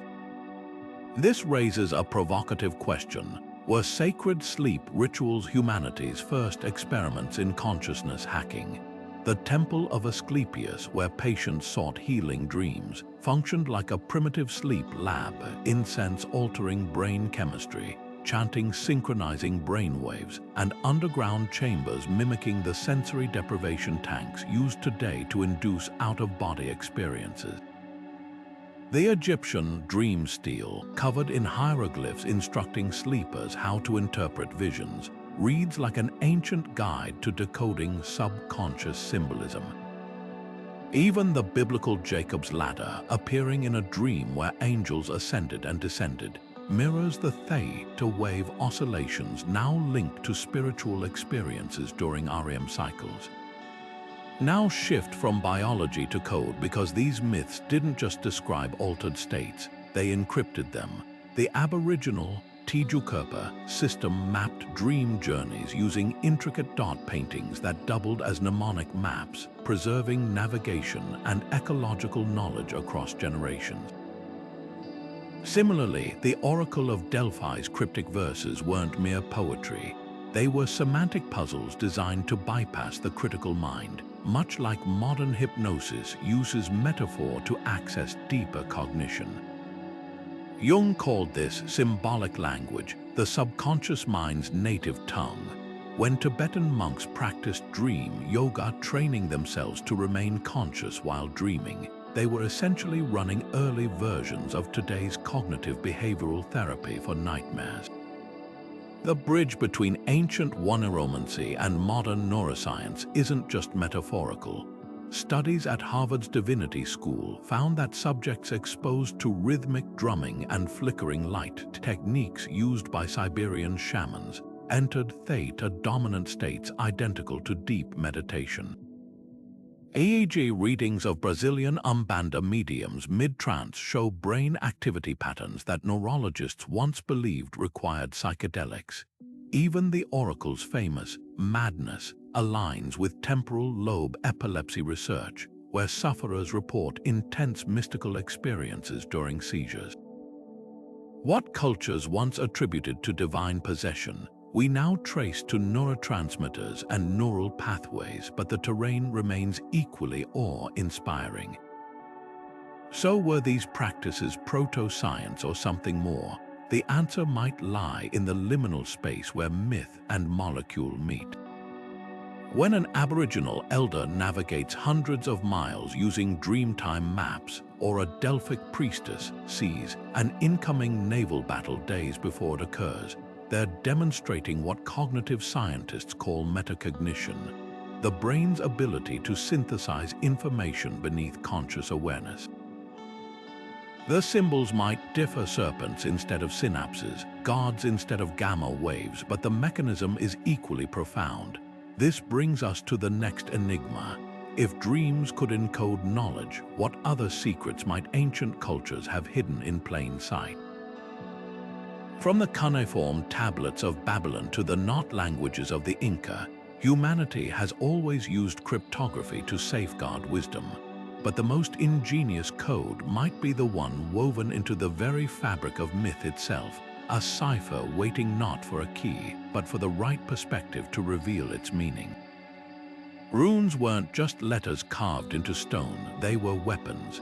When Norse warriors etched these angular symbols onto sword hilts or amulets, they believed the act infused objects with hidden power. A single rune like Alge's could invoke protection, while Thurisaz might summon destructive force. But what if these weren't just superstitions? What if the Vikings were onto something modern cryptographers are just beginning to formalize? That language itself can be engineered to manipulate reality. Consider the parallels between runic codes and quantum encryption. Odin's legendary sacrifice hanging 9 nights on Yggdrasil to gain the runes wasn't just about acquiring knowledge, it was about enduring risk to secure wisdom.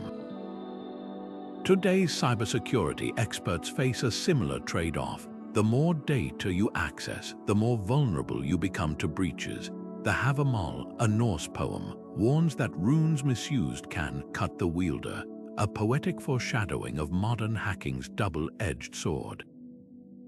Just as quantum keys collapse if intercepted, runic inscriptions were said to lose potency if carved incorrectly, both systems relying on precision to maintain integrity. The Norse treated language as a living force. Runes weren't merely written, they were activated through ritual, much like quantum particles change states when observed. The Elder Futhok, the oldest runic alphabet, contains symbols that functioned as both letters and numerical values, a precursor to binary code. Answers, the rune of divine communication, resembles a branching path, not unlike the decision trees in modern algorithms. Even the practice of binding runes, twisting symbols together to create compound meanings, mirrors quantum entanglement, where linked particles share information instantaneously across distances. This wasn't unique to Scandinavia. The Egyptian hieroglyph for word Medunetja literally meant God's speech, reflecting a belief that language could shape matter. Tibetan monks still use mantras, sound formulas said to alter physical reality, while Kabbalistic traditions treat Hebrew letters as cosmic building blocks. Modern experiments in cymatics show sound waves organizing particles into geometric patterns, suggesting these ancient ideas might have been more than metaphor. When Odin whispered runes to resurrect the dead or silence enemies, was he invoking an early understanding of resonance frequencies? Alchemy takes this further. The Emerald Tablet's famous maxim, "as above, so below," wasn't just mystical fluff. It hinted at a universe where macro and micro mirrored each other, a concept quantum physics now confirms through fractal patterns and scale invariance. When alchemists encoded recipes in allegorical illustrations of dragons and suns, they weren't just being cryptic, they were preserving chemical knowledge in symbolic form.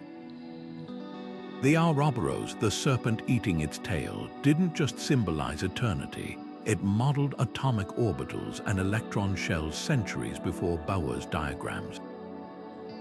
The thread connecting runes to routers, alchemy to algorithms, is the idea that information isn't passive. It's a force, one that can build or destroy, protect or expose. Whether carved on a Viking shield or encrypted in a quantum satellite, symbols have always been more than marks. They're the knives and keys of the mind, shaping worlds visible and invisible. And if our ancestors could sense this power in the curve of a rune or the swirl of a crucible, what might we still learn from their coded wisdom? 2,000 years before microscopes could reveal the tiniest building blocks of matter, a Greek philosopher named Democritus sat by the Aegean Sea, crushing a seashell in his hands. As the fragments grew smaller and smaller, he asked a revolutionary question. If I could keep dividing this shell forever, would there be a point where it couldn't be split further? His answer, that there must be uncuttable particles called atomos, wasn't just philosophy. It was a mythic leap into the invisible, an idea born from the same primordial chaos that birthed Hesiod's Theogony, where the universe emerged from formless void. What Democritus proposed sounds astonishingly familiar to modern physicists, an uncanny premonition of quantum theory wrapped in the language of myth. The atomists didn't stop there. They envisioned these atomos moving through an infinite void, colliding and combining to form everything from rocks to rivers to human thought. This wasn't far from today's quantum foam, where particles flicker in and out of existence. Even more striking was their concept of the void, not empty nothingness, but an active medium that allowed motion. Compare that to the Higgs field, the invisible quantum molasses that gives particles mass as they move through it. When physicist Richard Feynman said, "Science is imagination in a straitjacket," he might as well have been describing how Democritus' mythic intuition anticipated what equations would later prove. So why did it take 2 millennia for science to validate these ideas? Part of the answer lies in how myths encode truths differently than laboratories. Where Democritus spoke of hooks and barbs on atoms determining how they bonded, modern chemists draw orbital diagrams, but both describe the same underlying reality. The atomist's belief that soul atoms caused thought echoes in today's neuroscience, where synaptic transmissions rely on ion channels behaving remarkably like tiny atomic switches. Even their notion that atoms vibrated to create different substances finds its counterpart in spectroscopy, where each element sings its own unique light signature. This interplay between myth and science holds a deeper lesson about sustainability. The Greeks believed atoms cycled endlessly. The same particles that once composed a tree might later form a bird or a human. Compare that to our modern understanding of biogeochemical cycles, where carbon atoms dance between atmosphere, ocean, and living tissue. Indigenous myths from the Hopi to the Haudenosaunee carried similar wisdom, speaking of the world as a web where nothing is truly created or destroyed, only transformed. The atomist's vision of eternal recycling wasn't just physics, it was an early warning against waste and imbalance, encoded in the language of cosmic order. Perhaps the greatest testament to these ancient insights comes not from textbooks, but from the tools we now use to see the atomic world. When scanning tunneling microscopes first revealed individual atoms as shimmering spheres, they didn't look so different from Democritus imagined, atomos indivisible, eternal, and humming with hidden potential. The line between myth and microscope has always been thinner than we think. Both are ways of asking the same essential question: what is the world made of when no one is looking? The answers, it seems, were whispered in the language of gods and philosophers long before we had the instruments to listen. The ancient Greeks didn't just worship Gaia as a goddess, they saw her as the living, breathing earth itself, her soil as flesh, her rivers as veins, her winds as breath. Fast forward to the 1970s, when chemist James Lovelock proposed the Gaia hypothesis, suggesting Earth functions like a self-regulating organism, maintaining conditions for life through intricate feedback loops. The scientific community initially dismissed it as New Age mysticism, but Lovelock's radical idea was old news to the Quechua people of the Andes, who have revered Pachamama for millennia not as a metaphor, but as a conscious network where mountains regulate water, forests purify air, and microbes negotiate with minerals. The irony, modern climate science now confirms what these myths always knew. Earth doesn't just host life, it behaves like life. Take the Amazon rainforest, often called the lungs of the planet. Indigenous tribes like the Yanomami describe it as the hair of a vast being, filtering the sky's breath, a poetic vision that aligns with NAS's findings on how rainforests generate airborne compounds that seed rain clouds. The Norse goddess Jörð, another earth personification, was said to weep salt tears that became oceans, a nod to the hydrological cycle long before evaporation was quantified. Even the Hindu Prithvi Sukta describes Earth as a body where forests are her hair and plateaus her bones, mirroring modern systems theory's view of biomass as interdependent organs.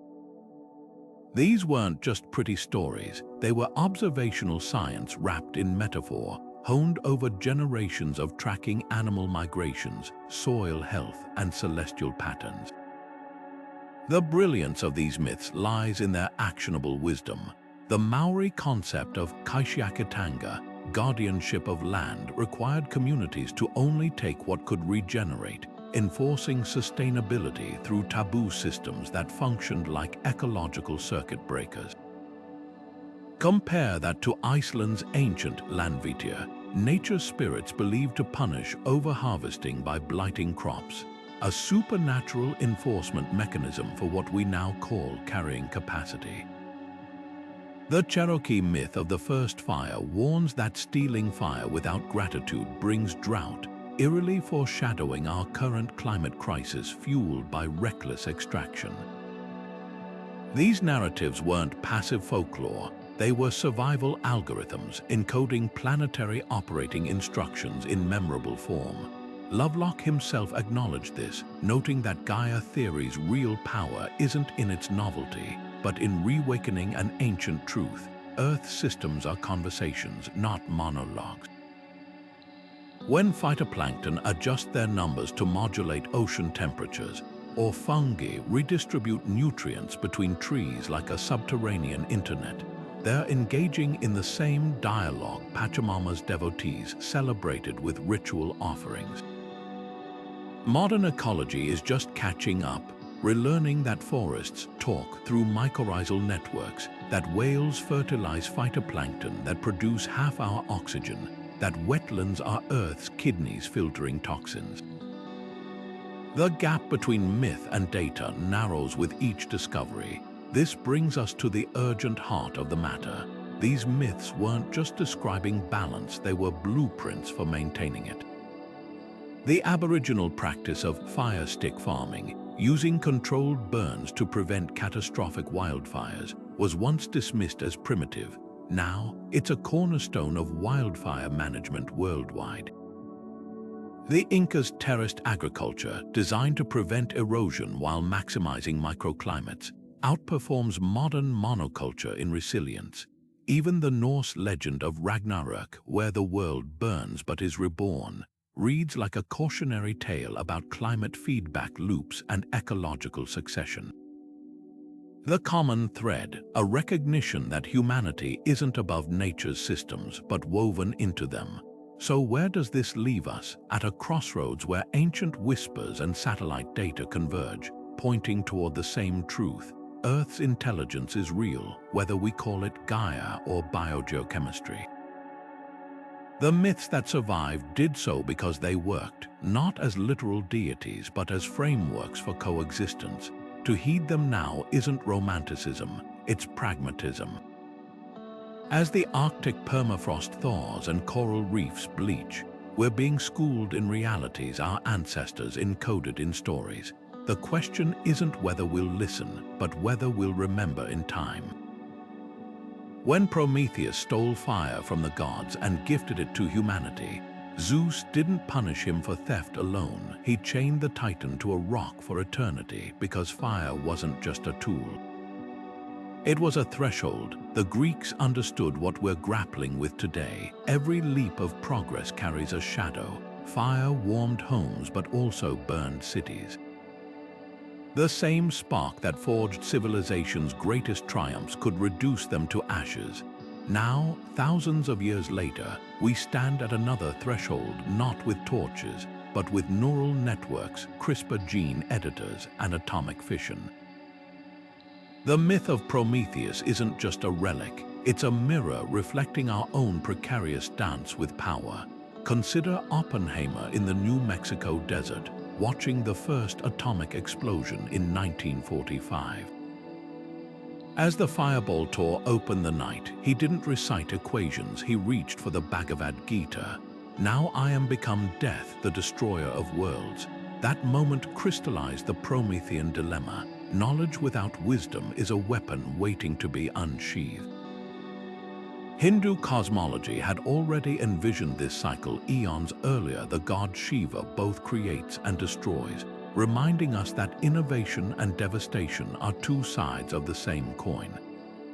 The Manhattan Project scientists didn't just split atoms, they split the mythic veil, proving that our oldest stories had already mapped the psychological terrain we'd one day cross. AI amplifies this tension exponentially. Like Prometheus' fire, artificial intelligence promises to illuminate diagnosing diseases, solving climate models, unlocking creativity.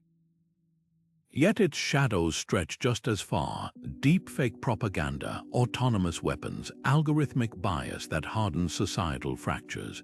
The Greeks imagined Pandora's box as the price of divine gifts. Today's box is a training dataset, its latent risks as unpredictable as the horrors Pandora unleashed. Even the Titan's punishment feels eerily modern. An eagle eternally devouring his liver, an organ that regenerates, much like how our technologies constantly demand new sacrifices in privacy, mental health, and environmental toll. Biotechnology twists the paradox further. Prometheus didn't just steal fire, he shaped clay into humans, breathing life into inert matter. Now we edit embryos with CRISPR, resurrect extinct species from DNA, and engineer bacteria to secrete fuel. The Titan's act of creation is no longer myth, it's protocol in a lab notebook. But the same tools that could cure genetic diseases might also birth designer babies, widening the gap between genetic haves and have-nots. The fire that heals can also scorch. What myths understood, and we often forget, is that power demands responsibility not just in its use, but in its very conception. The Norse knew this. Their gods paid for wisdom with body parts: Odin's eye, Tyr's hand, a metaphor for innovation's costs. Indigenous stories from the Americas to Australia feature trickster figures like Coyote or Crow, who bring humanity fire or tools, but always with unintended consequences. These aren't quaint fables, they're risk assessments encoded in narrative. So how do we navigate this? Perhaps by seeing myths not as warnings to stop, but as maps to proceed mindfully. The Aztec god Quetzalcoatl didn't just gift maize to humanity. He descended into the underworld to retrieve it, facing trials that taught humility. Modern innovators might take note. Breakthroughs shouldn't come from Olympus' arrogance, but from the underworld's hard-won lessons. The difference between Prometheus' fire and ours isn't the spark. It's whether we've grown wise enough to tend it without burning the world down. As we stand between the stars and the abyss, these old stories whisper a question. Will we be like Prometheus, who gave fire but couldn't control its fallout? Or like Hephaestus, the smith god who harnessed flame to forge not just weapons, but healing talismans and automatons that served life? The answer lies not in the tools, but in the hands and hearts that wield them. Myth and science have never truly been opposites. They're twin lenses focusing on the same profound truths, just with different clarity. One speaks in the vivid language of metaphor and story, the other in equations and data, but both are trying to answer the same eternal questions. How does the world work? Where did we come from? What unseen forces shape our lives? The ancient myths we've explored weren't failed science or primitive guesses. They were humanity's first laboratory notes, written in the language of symbols and archetypes because that was the only vocabulary our ancestors had. When the Norse envisioned Yggdrasil, a tree binding the cosmos together, they were intuiting the dark matter filaments that weave galaxies into a vast web. When the Greeks described Prometheus stealing fire, they captured the double-edged sword of innovation, a warning we're still reckoning with today in the age of AI and genetic engineering. This isn't about giving ancient cultures undue credit or pretending they had secret advanced knowledge. It's about recognizing that observation and imagination have always been partners in discovery. A shaman tracking the phases of the moon to predict tides was doing science, just as a physicist calculating orbital mechanics is. Both are mapping the same reality, one with drums and stories, the other with telescopes and code. The Maya didn't need satellites to chart Venus cycles with jaw-dropping accuracy. They had patience, curiosity, and generations of skywatchers passing down knowledge through myth. The doggone stories of Sirius B weren't lucky guesses, but evidence that oral traditions could preserve celestial knowledge across centuries like a slow, steady transmission through time. Carl Sagan once wrote, "The cosmos is within us, we are a way for the universe to know itself." That's the heart of it. Myths are the universe through us beginning to understand its own workings. Every culture's stories about floods, earthquakes, and stars were attempts to make sense of a world both beautiful and terrifying, just as our particle colliders and space probes are today. The difference isn't in the quest, but in the tools. When an Inuit elder spoke of the sea goddess Sedna controlling marine life, they were describing ecosystem balance. When a biologist models fish populations today, they're telling the same story with different words. So the next time you hear an old myth about a thunder god or a world serpent, don't dismiss it as fantasy. Ask instead, what truth was this story trying to preserve? Maybe the Rainbow Bridge Bifrost wasn't just a poetic fancy, but an early grasp of wormholes. Maybe the Hindu Vimanas weren't mere legend, but a way to encode the dream of flight. These stories are more than entertainment. They're the collective memory of our species, a reminder that science and wonder don't have to live in separate worlds. Now it's your turn. Which myth-science connection shocked you the most? Was it the Viking sunstone predicting polarized light navigation, or the way Prometheus fire mirrors our nuclear dilemmas? Drop your thoughts in the comments, and if you've enjoyed this journey through humanity's oldest lab notebook, hit subscribe. We've got more deep dives coming, where we'll keep unraveling the hidden threads between the stories we tell and the universe we're all trying to understand. After all, the next great scientific revelation might be hiding in plain sight, waiting in an ancient tale we've yet to fully